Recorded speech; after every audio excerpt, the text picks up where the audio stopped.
Yo, what's up? It's TJ. You're now tuning in to the Code is Key TV, and I'm the Code is Key. That's me. All right, I got a special guest here today. We are in her domain. I'm going to let her introduce herself because her name had me all in shambles. So I don't want to mess anything up. I'm going to go ahead and let us know what her name is. Hey y'all, I'm FARRI C, the baddest bee from the 313. Okay, from the 313. All right. I think, you know what, I'm going to switch it to the fairy godmother. You know, that's a little bit more classy. You know, You got to get older. You got to get a little older and then you're like, maybe like 30. Yeah. You think? Okay. Whoa, chill. 30's not old. 30's not old, okay? Okay, but it's, you know what? I'm it's not 29. old. Yeah, you pushing it. I'm almost pushing it. I'm 26.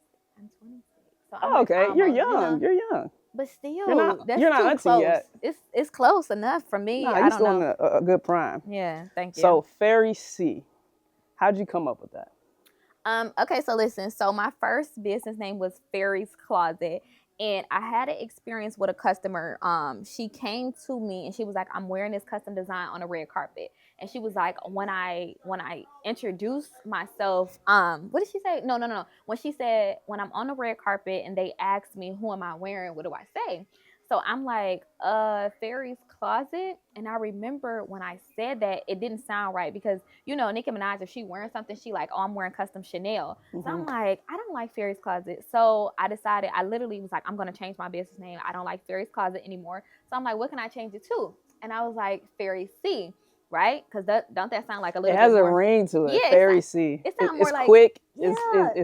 It's cute. It's professional and like I feel like it's like elegant. Like, yeah, I'm wearing custom FARRI C, you know, but also that really is my name. So my name is really FARRI, and then my first initial of my middle name starts with a C. So but I didn't do it because of my middle name. I did it because, you know, that. But yes, we're here now. So FARRI C. So one person brought light to you and you're like, okay, this sounds good and I'm gonna run with that. Yeah. I like that. Yes, thank you. So where'd you start out? Here? As far as what, like designing? Yeah. I started so I graduated high school 2017. I started in 2018, my freshman year of college, but this was in Detroit, Michigan. So I was designing in Detroit, and I felt like I had some support, but I didn't have the support that I really needed. You know, it was just a lot with that situation. So I came down here to Atlanta, and I felt so much like support and so many like, you know, just so much just love. So and it was very like genuine. So yeah, I started in Detroit. Now I'm here, but I still go back and forth to Detroit sometime. But so when you were in Detroit, were you doing like at your house and people would come? How would they contact you when you were in Detroit? So I had 2 homes in Detroit. So I had a house that I stayed in, and then I had another house. So my customers would just come there, and I would do like my sewing classes, and then like have my clients meet me there. So how did your brand go from Detroit to here? Okay, so I'm gonna be honest, y'all. Listen, so the first couple 6 months when I first moved down here, I was completely broke. I didn't have no money. I didn't have no customers. I moved down here from Detroit thinking that I was already gonna be where I am today. Like I thought I was already gonna be like celebrities, TV shows. That's what they make you feel though when you come to Atlanta. Yeah, I mean, listen, and if you look at me now, people would think that, and it's like, no, it was not like that. So for the first 6 months, I was broke, I was depressed, I was crying. I used to have panic attacks.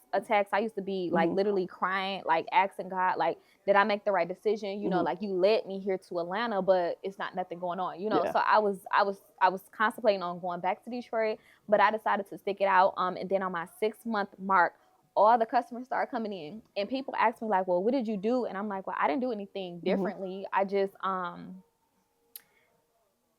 I just felt like God just like unlocked that door. You know what I'm saying? I can't really tell nobody or anything other than it was just God, honestly. So was your following on Instagram and TikTok, was it already where it was at before you? No? It was I had 4,000. First of all, I had like 4,000 followers for the longest. I just got to where I'm at maybe like 2 years ago. Like I was hustling. When I tell you, every weekend I was at Lenox Mall. I had business cards. I don't do them no more, obviously, because I feel like people get business cards and they just put them in the garbage or in your purse, and you never look back. Because I do it, so I don't do it. But I was at Lenox Mall every weekend, because if you are someone that's interested in building your brand or your business, Lenox Mall is literally the perfect place. And the only reason why I say that is because every single weekend we have tours. Like, that's the number one place. When we in Detroit, we don't know nothing about Atlanta but Lenox Mall. Honestly, we don't know no other city, nothing. We know Lenox. So that was the perfect place to network and try to meet people and get, you know, your clientele up. But yeah, nothing at the time, like I said, nothing was working, but God just opened that door for me. Did anybody give you like a big shout out or no? Okay, so listen. Okay, so fun fact. Listen, the whole time that I wanted to work with celebrities when I had first moved down here, I was with an ex-boyfriend. Okay. And I hate to like bring this up when I do, but I don't care, it's fine. So I was with an ex-boyfriend, and during the duration, like the first year or 2 years, because we moved down here together from Detroit. And I remember saying, like, yeah, I want to work with celebrities, right? But while I was with him, it never worked out. Like I never had that, right? So I broke up with him like December 5th. The end of December, like this, I don't know exactly what date, but the end of December, my work was featured on Love and Hip Hop. Literally, I got the chills right now. Every time I say that, it's so crazy because I left the beginning of December, and then the end of December, my work was already on TV. But I feel like that just goes to show, like, when you have the wrong people around you, whether it's friends, family, or whatever the case may be, if you got the wrong people around you and you saying like you want to go or you want to do something, Right. God literally will not give you that Stop blessing. it. Yeah, because God feel like, okay, I'm not about to give you this blessing, and this person is a part of your life or is around, and they don't deserve that. They don't deserve to call you. Because who would have known? Yeah, their girlfriend. They would have took that clout or the credit. Yeah. Or if it wasn't for me, I mean, not saying it like that, but I'm saying it like that. So I feel like I'm very on it when it comes to discernment and just having, you know, everything is just in alignment. You get what I'm saying? Even today, right now with us.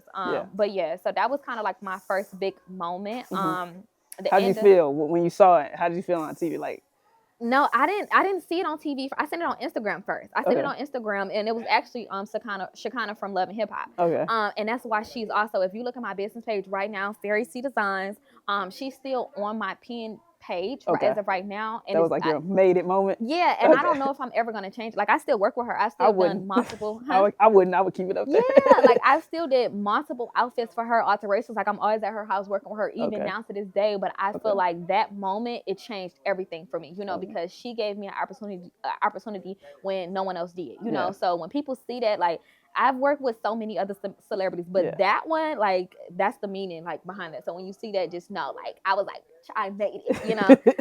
But yeah. Did you send it to everybody you knew? Listen, first, when I first seen it, I literally started crying because I was on Instagram, mind you, I had 4,000 followers at the time, and I had a whole bunch of followers like coming through likes, and that's you're my scared. first. I'm like, what's going on with my phone? I'm like, am I tripping? I'm like, what is this coming from? So I clicked on it. It was like a long time for me to go down to the notifications, and I finally clicked on it, and I seen it, and I was like, oh shit! Like she posted it, like my shit's on TV. So I started crying. I called my mama. She like, what? Like she thinking something happened. I'm like, my work on TV, like. But yeah, it was very emotional for me because it was just like a girl coming. You from Chicago? I'm from Detroit. So coming from the places where we come from, we don't really see. I mean, I don't know if it's Chicago like this, but we don't have a lot of celebrities or opportunities like that. You know what I'm saying? Yeah. So for me to have did that, and what I'm still doing right now, every day, I'm like, oh, okay, like this is my life. But yeah, it was a good feeling. So. All right, let's back it up a little bit. So in Detroit, as a young kid, were you always into fashion? No, I mean, yes, but no. So it really it was rooted from when I was younger. I used to see my mom dress up, and I used to be in the mirror looking at her while she was in the mirror. I was in the back, and I used to see her dress up really cute, and I used to be like, oh my God, I want to dress like this. You know, like I loved her, how she put pieces together or pieces, clothes together, and I was like, oh my gosh, I love this so much. So during the duration of me in school, we had to wear uniforms. I was going to Detroit public schools. You know what I'm saying? We had to wear uniforms, so I couldn't really express myself. Yeah. When I got to high school, it was a free dress every single day. So every single day, I would literally dress up. Like, I used to wear something different. It was to the point where I had one of my teachers literally tell me, like, this isn't a fashion show. And I'm like, bitch, now look at me. But it's fine. It's fine.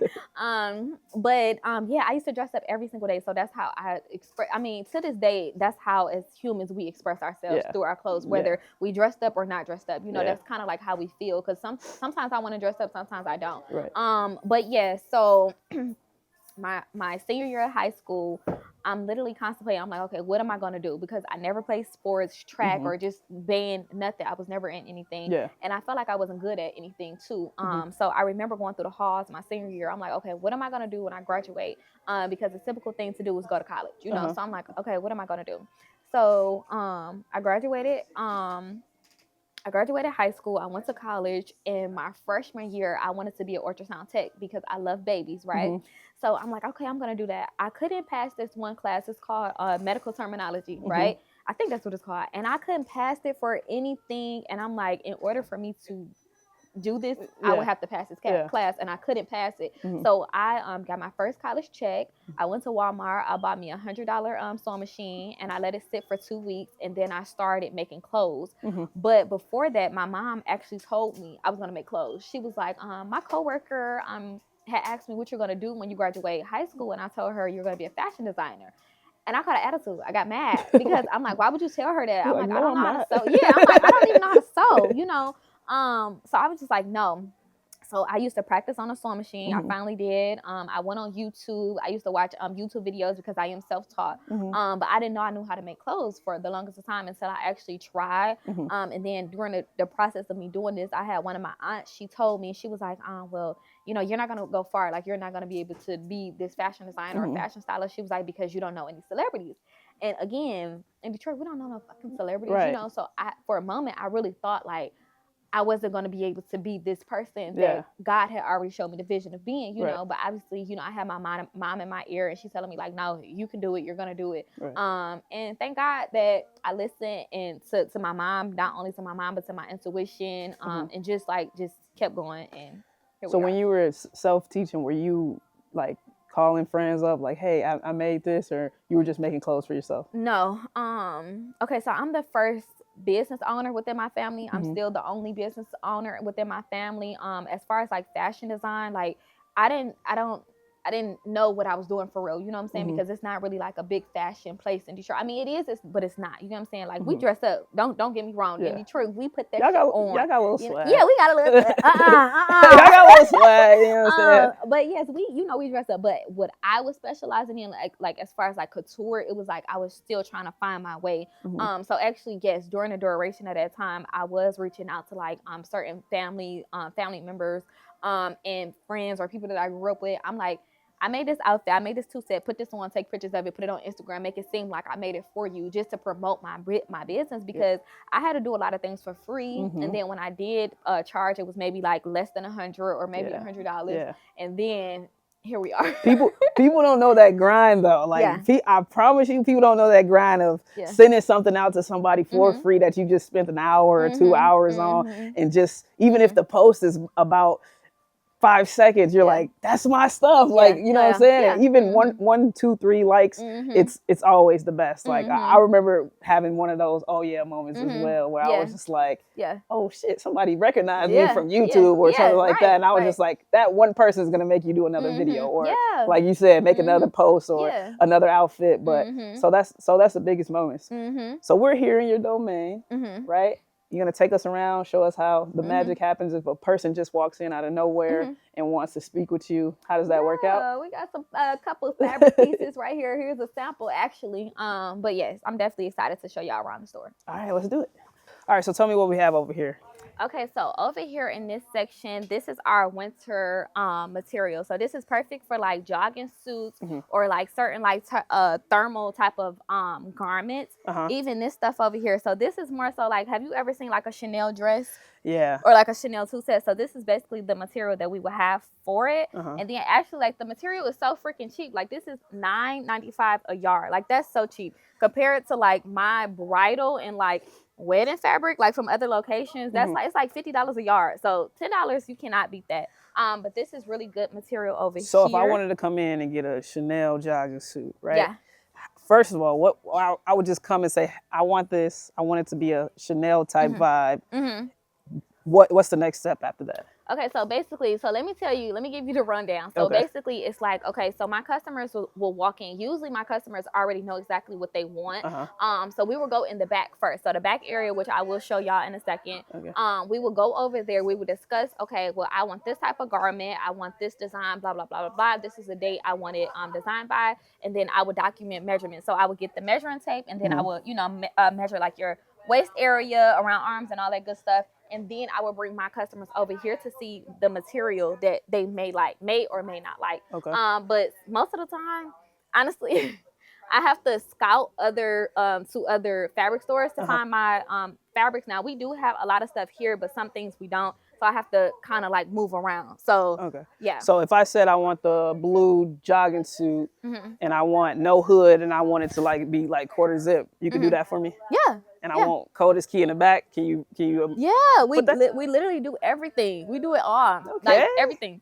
And even if I can't do something, I obviously would suggest, oh, excuse me, to someone else, like another designer. I mean, because I have a couple designers that I do work with, Okay. as far as like even like men clothes, because I'm sure you don't want nothing like me, right? Nah. Right. Nah, I don't want that. I don't want Right, that. right. So I'm sure you don't want like no prissy dress or whatever case Right, may be. So right. even in those type of situations, I do have another designer who is male, and he can kind of understand like what you may be looking for if I'm not able to do it. Okay. But yeah. Have you so do you bring that to them like to the table or do you just have them come as well and then y'all work on it together? How does that look? So no, I would just completely like give you to them. Like, I mean, Oh. I'm trying to say it like that, but Okay. I would just be like, here you go, like, you know. But yeah, I mean, I feel like it's enough money out here for everybody. That's So, yep. Who is your favorite person to work with Like overall, overall? like celebrity or regular people or Anyone. I don't care if it's a celebrity, regular person. Who was it? I don't know. Let me see. I don't know if I necessarily have a favorite person. Let me see. Who is my favorite person, Theory? Anybody? I don't know. I don't know necessarily if I have a favorite person because I feel like I work with so many people on a daily. Okay. It's like, I see what you're doing. no. I love them all. Everybody bring their money in. I love The everybody. least person I would say is probably my mom. Okay. That's understandable. Yeah, so I would say my mom would be the least. I mean, I don't know necessarily if I have a favorite because I can't think on top of my mind. Okay. But why is your mom your least favorite? because she's so picky. I Okay. feel like she, just because I'm her daughter, she like, oh, I want this like this, or I would do it, and then she'd be like, okay, well, I want this, and I'm like, girl, I'm not doing that, girl. Do you have a lot of that though? Like people come back and say like, oh, I want this taken out or this putting on. It's very, very rare. Like some people, I mean, I'm not trying to say it like that, but some people don't play with me like that. You know what I'm saying? Like I feel like I'm very professional, I'm very kind, but I feel like if you take me to a certain extent, it's not going to be that. You get what I'm saying? Because you have to implement boundaries, you know what I'm saying? And then also I have contracts, so meaning like my customers can't get more than 2 alterations done. As far as like, say for instance, I make a custom prom dress. Okay, so if I alter it one time, I'll alter it. But if you keep saying, oh, I want to change this, or I'm not doing it, you know, more than 2 times. Because you know you have to implement them boundaries because people will try you, you know. So, I've noticed in Atlanta that, do you have like a full do's and don'ts list? No, it's not. Okay, because you gotta do's and don'ts. No, I don't have a do's and don'ts. I feel like for your job, for your career, it's needed because I wouldn't want to come back and I already spent my time and I gotta redo things. Yeah. But I know like hair policy and no, I get irritated. Okay. So I feel like I try not to do that because I always view myself as like, yes, I'm a business owner, but I'm a customer. So like, say for instance, this morning, I wasn't running late. I had one customer come at 11, and then I had another customer come at 11, right? So the second customer that came at 11, I didn't even know that she was coming at that time. I thought she was coming at a later time. So I had her wait while I was working with another customer, and what I did was I took money off of her order because of the inconvenience. Because like, you know, say for instance, you're running late to a haircut or a nail appointment, or whatever the case may be, they charge you, right? They want to charge, because I charge $80 if you're more than 10 minutes late on you know, whatever the order is. So I feel like for the inconvenience, I'm going to quite naturally just take money off because I feel like, no, you want to present yourself as, you get what I'm saying? So if you're late more than 10 minutes, do you give them money? No, I don't give them money. I just take money off their remaining balance. Okay, I get what you're saying. Yeah. All right, yes. I had one stylist do that. Everybody else, they're just like, they don't care. But if I'm late, it's like $50. Yeah, $50 or $100. Or it's a cancel. Like, oh my God. Cancellation or you show up, they're not even there. Yeah. But that's good to know. Yeah. Thank you. What we got over here? Okay, so let me show you some of this material. I feel like this is personally some of my favorite material. Like even as far as like this, we have like some lace. Is this underwear? My wife in the back. It's something. What's going It on looks here? like some type of lingerie, but it has like spiders or something on it, so I don't know. Oh no. Oh, here it is. Okay, so I went to a fashion show a couple weeks ago, and I was gonna make me a lace bodysuit, right, with this, and then I was gonna have like some satin material to cover like my private area, but I didn't have time to make it. So in the back, do you have something where like you can like go down to bra panties in the back where when you do alterations and stuff like that? What, like a room to where they can Yeah. change? Yeah. Yeah. Okay, So okay, that we okay. have like a rest room where they could change. Yeah, because they not about to change right here in front of everybody. Baby, I'm just listen. making sure. I Yeah, was no. like, hey, if I see my wife up here, I want her to be in the back. No, listen, because some of my customers do be saying that we would be in the back area and they're like, oh no, I can do it right now. And I'm like, no, we literally have customers walking in and out like, no, we're not gonna do that. But yeah, I love this material that we have over here. I don't know, because I feel like, yeah, I dress how I dress, but I still like to dress sexy. You know what I'm saying? So I love this. But we do have like a couple bridal materials over here, which is really, really nice. I love these as well. So these are like the bridal area lace. And then we do have a couple other materials over here, like some satin that I want to show you. Okay. So have you like done a wedding dress? Oh, really? I think I did maybe like 4 or 5 wedding dresses. I feel like that's hard to come by. Like, it is. Because people want that perfect. Listen.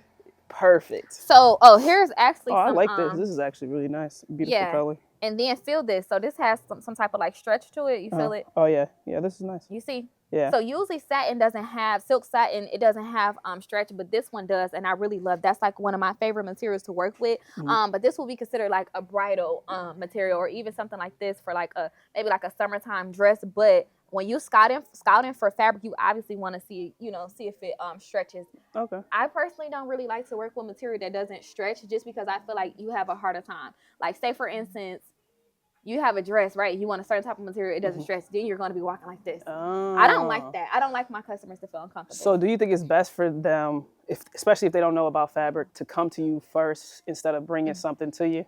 Yeah. That works best? Yeah, I feel like, me personally, that works best. Now, I do have some of my customers, I don't prefer or suggest it, but if they already have it, I'm not going to like deny it. But at the same time, I will prefer my customers to come directly to me, and then I will go get the material and we'll just go from there. But back to the question about wedding dresses. Oh my gosh.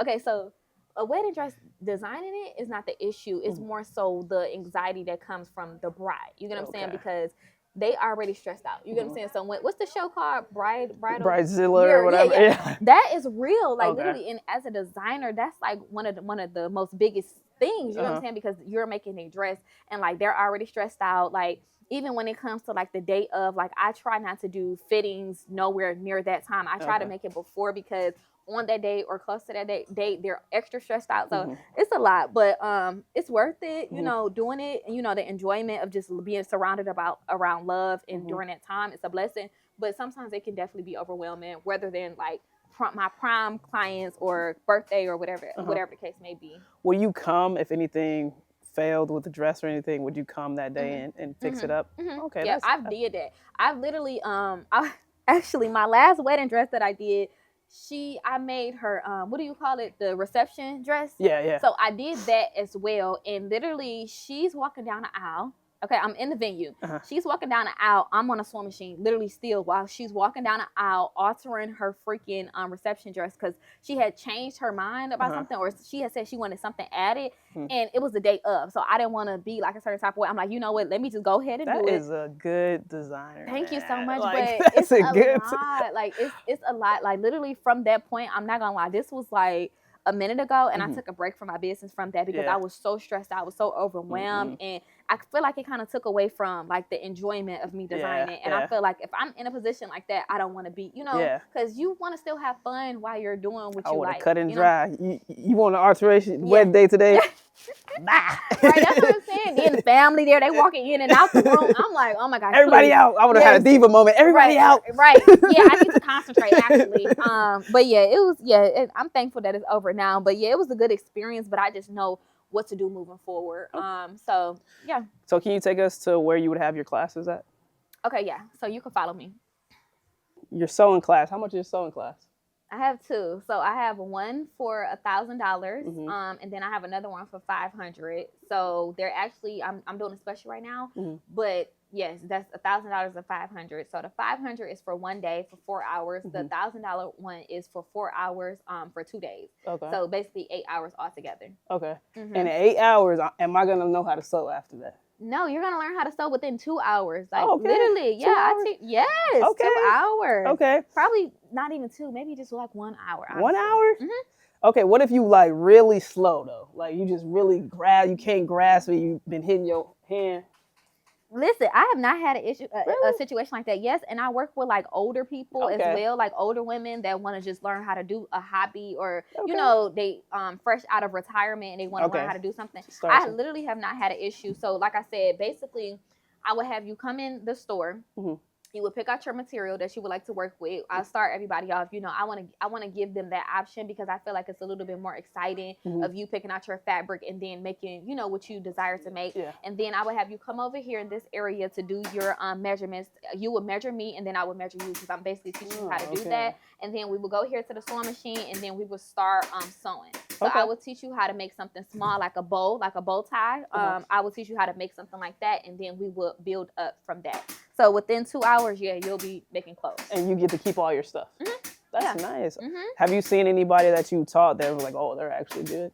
I feel like every person, because every person, they start off basically saying like, oh, I never learned how to. I just had a hairstylist actually, and she like, yeah, she do hair, but she didn't know that she knew how to make clothes. But she was like, I need to find a new hustle because she was like, yeah, I make hair, I'm making money with this, but it's like, you know, I guess it was tiring, I guess she said, or something. Yeah. But I don't, and she made like some pants within the first hour of her class, and she had did it one day for 4 hours.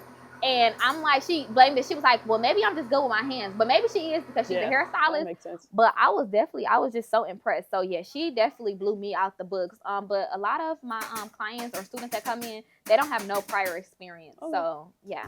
So what was one thing that you would give to somebody that's trying to start in fashion, even content creating, because you got a nice amount of followers? Mm-hmm. What would you give them just to start? As far as like what, like to start fashion design, Yeah. start your business, start influencing, or all fashion just design. fashion design. Okay, so I don't know exactly what I would suggest. Like as far as like to start, I would say just start, because I always tell people the easiest and the hardest thing to do in life is just to start, because before you start, it's the mental thing. Like you thinking, can I do it? Is it possible? Am I going to get customers? Am I going to be accepted? You know, it's just like a mental battle. But once you actually start, you like, damn, that was the easiest part. You know, so now what do I do now? Do I get an LLC? Do I do this? Do I start a social media? For a long time, I was afraid to start my business page because I was afraid I wasn't gonna have any followers. And obviously, everybody started zero. Yeah. And I did. I didn't have no followers. But obviously now look at me. So obviously, I would suggest, just starting, and being consistent. It doesn't matter if you just now starting or you took a break and you about to restart or whatever the case may be. Being consistent. Like I've been shown that if you are consistent, like it's definitely gonna pay off. Even if, say for instance, you going to the gym. If you go to the gym enough, you're gonna see the results. You know what I'm saying? Yeah. So if you post on social media or you network or whatever you were doing enough, you're gonna get better. You're gonna more people are gonna see you. So I would suggest starting and just being consistent and promo. I feel like promo is really, really definitely good. It doesn't matter who you reach out to. If you reach out to somebody, I feel like promo is definitely good. And yeah. All right. Prom's going around. She's ready. Her doors are open. We're gonna link all her business in our bottom of our page, so you guys can come find her and get yourself suited and booted. All right. Yes, I'm definitely excited, and I definitely appreciate you, and I love what you're doing for Black-owned businesses. So shout out to you. I mean, because we need more people in the world like you that's highlighting us. Because it's like, girl, I mean, if we're not gonna support each other, then who is? You know. So I definitely appreciate you, and thank you for bringing me on the show. No problem. Yes, Have fun. Yes, thank you. All right.